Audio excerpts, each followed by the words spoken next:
Rebuild procedures for the Holland FW35 terminal tractor fifth wheel. Preparing and inspecting the top plate. In order to begin the rebuild procedures for the FW35TT, you must first remove the top plate. Note, some fifth wheel assemblies have replaceable pocket inserts installed between the fifth wheel top plate and the mounting base. Take care when removing the fifth wheel top plate not to lose pocket inserts.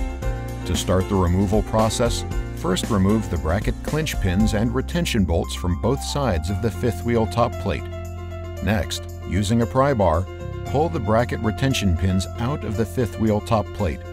Disconnect air lines from the air release cylinder. If the top plate is equipped with auto lube, disconnect the grease lines as well. Now use a lifting device capable of lifting 500 pounds to remove the top plate from the mounting base. Place the fifth wheel upside down on a flat and clean working area. Note, follow instructions published by the lifting device manufacturer for proper operation of the lifting device. At this point, completely remove all components except the pocket inserts from the fifth wheel and discard. Important: your rebuild kit contains all components necessary to completely rebuild your fifth wheel top plate. Do not reuse old parts. Caution: do not hit steel parts with a steel hammer, as parts could break, sending flying steel fragments in any direction, creating a hazard which, if not avoided, may result in minor to moderate injury. Thoroughly steam clean the top plate at this time. Inspect the fifth wheel top plate for cracks, damage, distortion, and loose lock pin holes. Fifth wheels with cracks, damage, distortion, or loose lock pin holes must be replaced.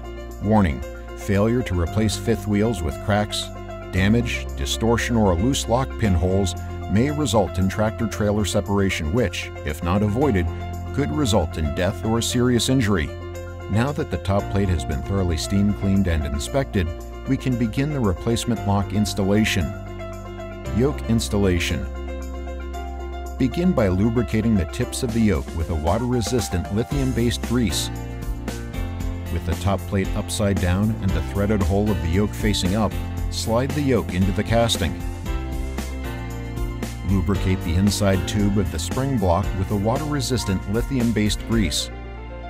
Insert the spring block into the casting.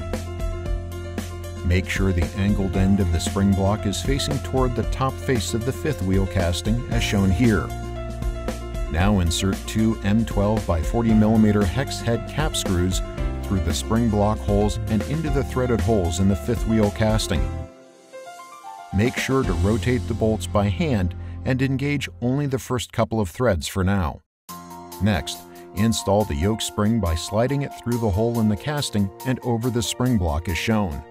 Compress the spring to place the other end over the round block on the yoke. Secure the spring by tightening the two M12 by 40 mm hex head cap screws, alternating between each screw to prevent the block from binding. Once the spring block is fully seated, torque the hex head cap screws to 80 foot-pounds.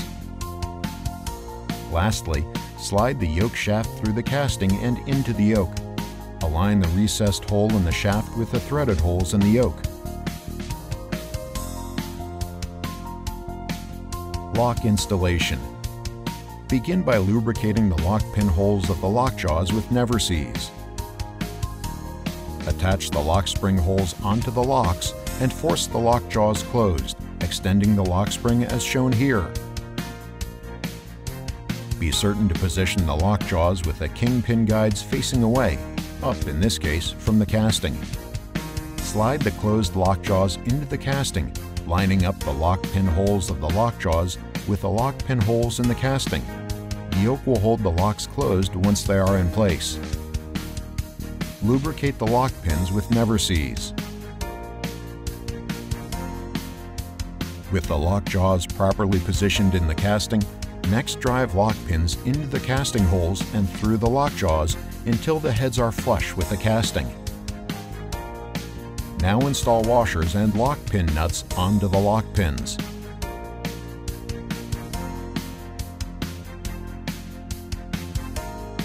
While using a wrench to hold each lock pin nut stationary, torque the lock pins to 140 to 160 foot-pounds as seen here. Cam plate installation. First, lubricate the cam plate track and pivot hole with a water-resistant lithium-based grease. Align the cam plate track over the threaded hole in the yoke. Place a 5/8 inch ID roller into the hole in the link on the cam plate and rotate the link over the threaded hole in the yoke. Then, place a 1 3/4 inch OD washer over the cam plate and above the roller with the rounded side of the washer facing the cam plate. Check the alignment of the recessed hole in the yoke shaft before proceeding. Now install an M16 bolt through the washer, roller, cam plate, and into the threaded hole in the yoke. You must hand tighten the bolt until it fully engages the threads in the yoke shaft. Next, position the cam plate pivot hole over the casting lug hole. Place a 14mm ID washer between the cam plate and the casting lug hole with the rounded side of the washer facing the cam plate. Next, install the 1/2 inch ID roller onto the cam plate and place a 14mm ID washer on top of the roller with the rounded side again facing the cam plate. Install an M12 hex head cap screw through the washers, roller, and casting lug hole. Secure the hex head cap screw with an M12 nut and torque to 80 foot-pounds. Then check for free movement of the cam plate. Now fully tighten the M16 yoke bolt using a wrench until it bottoms out in the yoke shaft. Note: air tools are not recommended for installation of the yoke bolt, as over-tightening could damage the yoke shaft. Lastly, make sure the gap between the washer and the cam plate is no more than 0.120 inches and no less than 0.06 inches. Then check for free movement of the cam plate. Secondary lock installation. Start the roll pin into the hole in the top plate casting, opposite the cam attachment bolt as shown. Assemble the secondary lock to the torsion spring. Next, drive the roll pin through the spring and secondary lock until it is flush with the casting. Check for proper spring tension and operation by pulling the secondary lock post out and allowing the spring to snap it closed. Lastly, lubricate the post on the secondary lock where it contacts the cam plate with water-resistant lithium-based grease. Spring installation. Begin by inserting the smaller cam spring through the larger cam spring and align the flats of the spring loops. Insert the clevis pin through the hole in the casting with the head of the pin facing the casting. With the flats of the cam springs facing toward the casting as shown, loop the smaller cam spring end through the hole in the clevis, followed by the larger spring in the opposite direction. Insert the opposite ends of the cam springs through the spring tab on the cam plate in the same manner.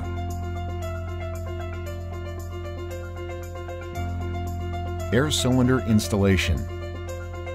Install a spacer into the hole of the cam plate with a 1 1/4 inch OD washer on the underside of the cam plate and position the clevis on the rod end of the air cylinder over the hole in the cam plate tab as shown. Note: make sure the air cylinder is oriented with the rod end toward the cam plate. In addition, the air fitting on the opposite end should face the inside of the fifth wheel casting as shown. Secure this end of the air cylinder with an M12 hex head cap screw and lock nut. Be sure that the hex head cap screw is inserted so that the head faces the fifth wheel casting and the lock nut faces outward. Next, install a spacer into the hole of the casting rib tab and position the clevis on the fixed end of the air cylinder over the mounting tab on the fifth wheel casting tab. Secure this end of the air cylinder with an M12 hex head cap screw and lock nut. Be sure that the hex head cap screw is inserted so that the head faces the fifth wheel casting and the lock nut faces outward. The HOLLAND FW35TT rebuild procedure is now complete.